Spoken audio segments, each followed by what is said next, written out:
హిందీ బారాహ్ కడి అని మీకు సింపుల్గా ఈజీగా మాత్రతో కలిపి అటాచ్ చేసి రైట్ చేశాను ఇక్కడ ఒకసారి చూడండి. అండ్ నెక్స్ట్ ఈజీగా దాన్ని మనం మ్యాచ్ చేసుకోవడం ఎలాగా.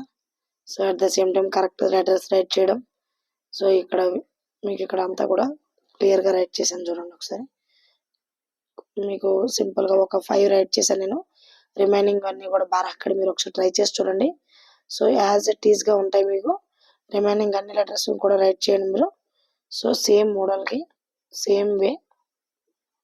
సో ఇవన్నీ కూడా మనకు తెలుగులోకి వచ్చేటప్పుడు గుణింతాలు అనుకుంటాం.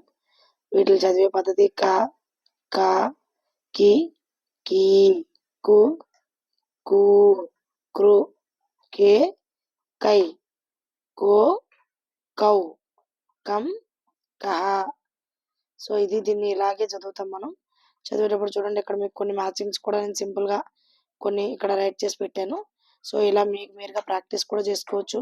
లేదు ఇంట్లో ఒకవేళ పేరెంట్స్ ఎవరైనా చూసినట్లయితే ఇవి పిల్లలకి మీరు ఇలా చేసినట్లయితే మాత్ర అనేది ఇప్పటికీ వాళ్ళు మర్చిపోవడం అనేది జరగదు.